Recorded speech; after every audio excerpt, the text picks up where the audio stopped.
Excellence. इस lecture में हम लोग 2019 में जो क्वेश्चन आए हैं वो सॉल्व करते हैं। देखते हैं first question. Which one of the following options describes correctly the equilibrium band diagram at T equals to 300 Kelvin of a silicon P N N plus P plus plus configuration shown in the figure। Question में कह रहा है कि आपका एक structure है जिसमें आपके P N N प्लस और P प्लस प्लस एक स्ट्रक्चर है, कॉन्फ़िगरेशन आपका इस टाइप का है, उसका एनर्जी बैंड डायग्राम क्या हो सकता है। हम लोगों ने प्रीवियस लेक्चर में डिस्कस किया था कि N प्लस और P प्लस या P प्लस प्लस का मीनिंग क्या होता है। हमने ये देखा था कि जब डोपिंग आपकी ज्यादा रखी जाती है तो उसको हम लोग किससे डिनोट करते हैं, प्लस से। इसका मीनिंग क्या है कि ये जो दोनों जो N रीजन है उसमें से यहाँ पे कुछ ND1 डोपिंग होगी, कुछ डोपिंग होगी यहाँ पर ND1। सो यहाँ N प्लस है, इसका मतलब क्या है कि ND2 जो है वो क्या है, ग्रेटर है ND1 से। ठीक है, सिमिलरली यहाँ पे P है एंड यहाँ P प्लस प्लस है।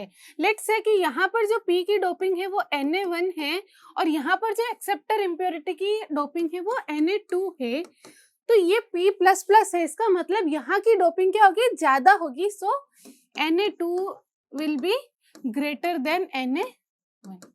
Correct, understood. ठीक है, तो ये इसका मीनिंग होता है। चलो ये आपको समझ में आ गया। तो इन चारों में हाईएस्ट डोपिंग किसकी है, इस रीजन की है, देन इस रीजन की है, देन इन दोनों की कुछ डोपिंग है। ठीक है, तो अब देखिए हमको पता करना है कि एनर्जी बैंड डायग्राम कौन सा होगा। तो P और N, या फिर अगर हम बोले कि डोपिंग जब डिफरेंट होती है तो हम कैसे पता करते हैं कि इसका एनर्जी बैंड डायग्राम क्या होगा। देखिए P और N दोनों के एनर्जी बैंड डायग्राम आप रिकॉल कीजिए, दोनों में क्या डिफरेंस होता था। EC और EV का गैप तो ऑलवेज इजी रहता था। EF जो रहता था उसकी पोजीशन क्या होती थी, डिफरेंट डिफरेंट होती थी। EF N टाइप का होगा तो EC के पास होगा और P टाइप का होगा तो EV के पास में होगा। और हमने ये भी देखा था, हमने डोपिंग का वेरिएशन देखा था कि जैसे जैसे हम डोपिंग इंक्रीज करते हैं वैसे वैसे N टाइप के अंदर जो आपका EF है वो कहाँ चला जाता है, EC के नजदीक चला जाता है। और P टाइप के अंदर अगर डोपिंग इंक्रीज की जाए तो EF आपका EV के नजदीक चला जाता है। कब, जब आप डोपिंग इंक्रीज करते तो रिमेंबर और नोट, ये हम लोगों ने बहुत अच्छे से स्टडी किया था। ठीक है, तो वही कंसेप्ट आपको यहाँ पे भी अप्लाई करना है। देखिए ये कौन सा रीजन है, P रीजन। P रीजन है, इसका मतलब इस वाले पर्टिकुलर रीजन का एनर्जी बैंड डायग्राम में EF कहाँ होगा, EV के पास में होगा। तो हम देखते हैं, सबसे पहले तो देखिए एक चीज और आप देखिए कि ये जो क्वेश्चन है it is mentioned that it is in equilibrium. और हमने ये भी स्टडी किया था कि इक्विलिब्रियम में नेट करंट क्या होती है, जीरो फ्लो होती है। और कोई भी नेट करंट जब फ्लो नहीं होती है, जब आपका जो सेमीकंडक्टर है वो इक्विलिब्रियम में होता है, उस केस में आपका जो DEF बाई DX है वो क्या होता है, जीरो होता है। रिमेंबर और नोट, ये सारे कंसेप्ट आपको बिल्कुल माइंड में सेट होने चाहिए। आपका EF का वेरिएशन नहीं होता है X के साथ, आप लोगों को याद होना चाहिए ये। तो आपका EF कैसा रहेगा, पूरे के पूरे सेमीकंडक्टर इस स्ट्रक्चर के अंदर कांस्टेंट लाइन की तरह रहेगा, उसमें कहीं भी X के साथ वेरिएशंस नहीं आएगा। जो उसकी वैल्यू यहाँ पोजिशन पर है वही उसकी वैल्यू यहाँ भी होगी। ठीक है, अब देखिए ये वाले जो ऑप्शन है इसमें EF क्या कर रहा है, वेरी कर रहा है, तो ये ऑप्शन तो हमारा नहीं हो सकता। इसमें भी हमारा EF वेरी कर रहा है तो ये ऑप्शन भी हमारा नहीं हो सकता। इसमें EF कांस्टेंट है और इसमें भी EF कांस्टेंट है, तो इन दोनों में से कोई एक ऑप्शन हमारा क्या है, करेक्ट है। ठीक है, अब देखते हैं कौन सा करेक्ट है। ये देखिए ये EC है, ये वाला EV है एंड दिस इज EF। ठीक है, ये जो डॉटेड लाइन है वो EF है एंड अपर वाला जो EC है एंड लोअर वाला EV है। ऐसा ही होता है इसमें भी, क्या है, अपर वाला EC है, लोअर वाला EV है एंड जो डॉटेड लाइन है वो क्या है, EF है। तो अब देखिए P रीजन है, P में क्या होगा, EF किसके नजदीक होगा, EV के नजदीक होगा। ठीक है, तो इसके अंदर देखिए EF, इस रीजन में EF EV के नजदीक है, EC से दूर है। इसमें भी EV के नजदीक है और EF EC से दूर है। ठीक है, तो इससे तो हम आइडेंटिफाई नहीं कर पा रहे हैं। नेक्स्ट देखते हैं N। N में क्या होगा, EF किसके पास होगा, EC के पास होगा। तो इस रीजन में EF कहाँ है, EC के तो पास में है बट EV से दूर है। इसमें भी ऐसा ही है और इसमें भी ऐसा ही है। ठीक है, अब देखते हैं नेक्स्ट है N प्लस। ठीक है, अब n प्लस में क्या होगा, इसमें भी आपका EF कहाँ रहेगा, EC के पास में रहेगा, EV से दूर रहेगा। तो हम इस वाले रीजन से इसको कैसे डिफरेंशिएट करें? देखिए इसमें डोपिंग क्या है, ज्यादा है, इसमें डोपिंग कम है, तो इसमें जो गैप रहेगा EC और EF का वो क्या रहेगा, कम रहेगा कंपैरिजन टू दिस। इसके कंपैरिजन में क्या रहेगा, इसका गैप कम रहेगा। तो ये वाला गैप देखिए आप, ये EC और ये EF और ये गैप और ये गैप इसके कंपैरिजन में कम है और कम होना भी चाहिए क्योंकि यहाँ की डोपिंग क्या है, ज्यादा है। वेयरएज इन दिस ऑप्शन ये वाला गैप क्या है, ज्यादा है इसके गैप से। ठीक है, तो ये ऑप्शन हमारा करेक्ट नहीं हो सकता है क्योंकि ये गैप क्या होना चाहिए, कम होना चाहिए, क्योंकि इस रीजन की डोपिंग क्या है, ज्यादा है। ये हम लोगों ने वेरिएशन देखा है डोपिंग के साथ एनर्जी बैंड का। तो आपका करेक्ट ऑप्शन क्या हो जाएगा, ए हो जाएगा। ठीक है, और इसका भी अगर हम लोग देखें तो ये P++ है, P++ है, तो इसके अंदर क्या रहेगा, आपका EF कहाँ रहेगा, EV के पास रहेगा। तो इसमें और इसमें कैसे डिफरेंशिएट करेंगे कि इसमें जो आपका EF का EV से गैप है वो ज्यादा होगा कंपेरेटिव टू दिस। इसके कंपैरिजन में यहाँ का गैप क्या होना चाहिए, ज्यादा होना चाहिए, इस रीजन का गैप कम होना चाहिए। क्यों, क्योंकि यहाँ की डोपिंग क्या है, ज्यादा है। तो चेक करते हैं, ये देखिए एक ये वाला गैप है एंड एक ये गैप है, तो ये गैप कम है, ऑब्वियसली कम होना भी चाहिए। सो यही हमारा करेक्ट ऑप्शन हो गया। और इसके अंदर अगर हम लोग देखें तो देखिए एक ये गैप एंड एक ये गैप, तो ये गैप इन्होंने ज्यादा दिया हुआ है, तो ये ऑप्शन हमारा इनकरेक्ट है। ठीक है, तो इसका करेक्ट आंसर क्या हो गया, ऑप्शन ए। तो देखिए कितना इजी क्वेश्चन था ये। ओके, देखते next question. The figure shows the high frequency CV curve of a MOS capacitor at T equals to 300 Kelvin with 5 ms equals to 0 volt and no oxide charges. The flat band, inversion and accumulation conditions are represented respectively by the points. ये कह रहा है कि आपको एक MOS capacitor दिया गया है 300 केल्विन पर, जिसमें 5 ms आपका क्या है, 0 है, कोई भी वर्क फंक्शन डिफरेंस नहीं है। ठीक है, और कोई ऑक्साइड चार्जेस भी नहीं है, मतलब जो नॉन आइडियलिटीज रहती है हमारी मोसफेट में वो प्रेजेंट नहीं है। तो ये पूछ रहा है कि इनमें से ये जो सीवी कर्व है इसमें से कौन सा पॉइंट आपका फ्लैट बैंड है, कौन सा इन्वर्जन है और कौन सा अक्यूमुलेशन है। तो जब हम लोगों ने सीवी कर्व स्टडी किया था तो हम लोगों ने देखा था कि सबसे पहले आपका क्या अक्कर होता है, अक्यूमुलेशन। फिर जब आप और वोल्टेज को पॉजिटिव करते हैं या फिर और थोड़ा सा इंक्रीज करते हैं तो कौन सा रीजन आता है हमारा, फ्लैट बैंड। और फिर हम अगर पोलैरिटी चेंज कर दे, जो कि आइडियल केस में हमारा कितना आता था, 0 आता था, 0 वोल्ट पे हमारा क्या आता था, फ्लैट बैंड आता था, और नेगेटिव वोल्टेज पे हमारा क्या आता था, अक्यूमुलेशन आता था। और जब हम पॉजिटिव कर देते थे तो क्या आ जाता था, इन्वर्जन आ जाता था,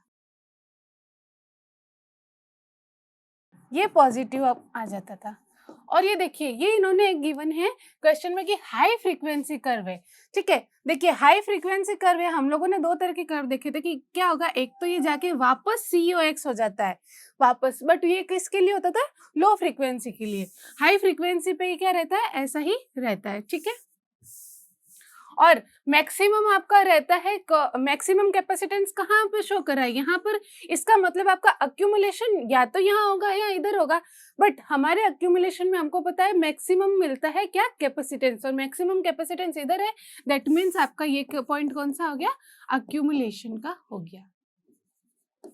ठीक है, तो सबसे पहले अक्यूमुलेशन मिलेगा, देन फ्लैट बैंड मिलेगा, देन इन्वर्जन मिलेगा। तो अक्यूमुलेशन को रिप्रेजेंट कर रहा है P, फ्लैट बैंड को कर रहा है Q और इन्वर्जन को कर रहा है R। और इनकी जो सीक्वेंस है उसमें सबसे पहले हमको बताना है फ्लैट बैंड। तो फ्लैट बैंड कौन रिप्रेजेंट कर रहा है, Q पॉइंट रिप्रेजेंट कर रहा है, इन्वर्जन कौन रिप्रेजेंट कर रहा है, R पॉइंट रिप्रेजेंट कर रहा है, एंड अक्यूमुलेशन कौन रिप्रेजेंट कर रहा है, P रिप्रेजेंट कर रहा है। सो देखते हैं QRP, option B. Option B आपका क्या है, करेक्ट आंसर है। ठीक है, तो देखते हैं नेक्स्ट क्वेश्चन।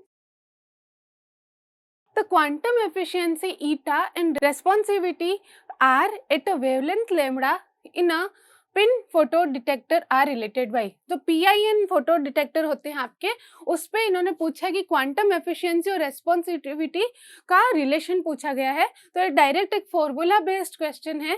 तो इसका सिंपल सा फॉर्मूला होता है R equals to eta into lambda by 1.24। ठीक है, यहाँ h न्यू आता है, h न्यू की वैल्यू हमने देखी थी 1.24 हो जाती है, तो यही आपका क्या है, HC की जो होती है वैल्यू वो आपकी 1.24 हो जाती है।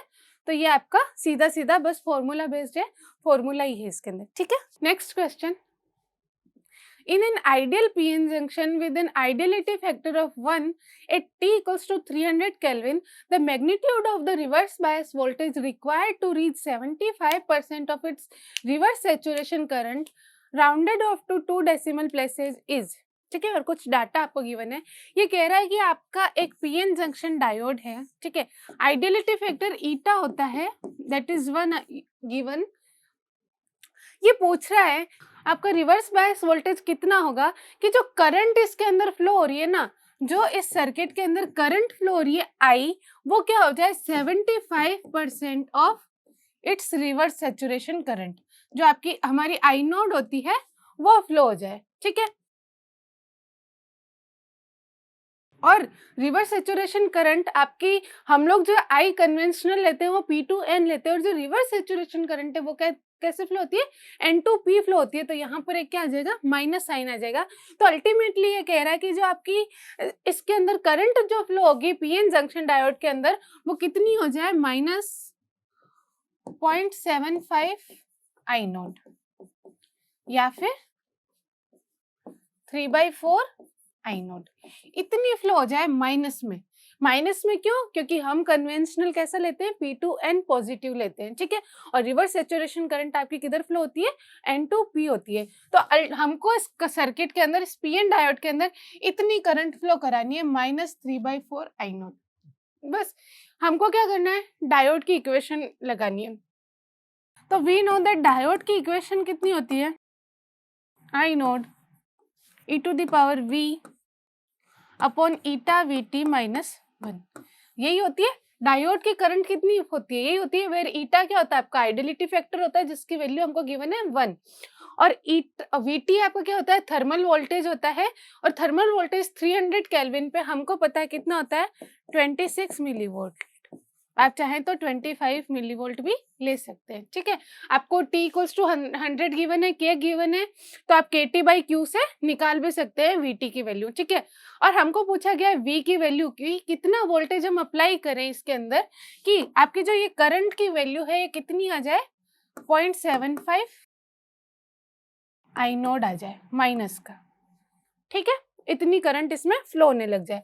तो बस सिंपल इसमें तो कैलकुलेशन है, आई नोट से आई नोट कैंसल आउट हो जाएगा, e⁻v अपॉन ईटा VT, और ईटा की वैल्यू भी 1 है, ये 1 उधर ट्रांसफर हो जाएगा। Then 1 + 0.75 will be 0.25, v upon eta की वैल्यू 1, VT की वैल्यू 26 मिलीवोल्ट में है, तो हमारा v का आंसर भी किस में आएगा, मिलीवोल्ट में आएगा। और पूछा भी किसमें, मिलीवोल्ट में ही पूछा गया है।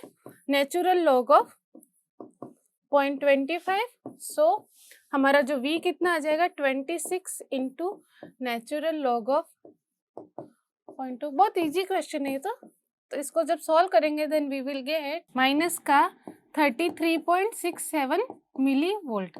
तो इतना रिवर्स बायस जब हम लगाएंगे तो हमको कितनी करंट मिलेगी, -3/4 आई नोड करंट मिलेगी। ये माइनस साइन कहाँ से आ रहा है, क्योंकि जब आप 0.5 का नेचुरल लॉग लेंगे तो इसकी वैल्यू क्या आएगी, आपके माइनस में आएगी, ठीक है। तो ये आपको बहुत इजी क्वेश्चन था। तो ये आपके क्वेश्चन आए थे 2019 में। नेक्स्ट हम लोग देखेंगे 2020 के question. Thank you so much.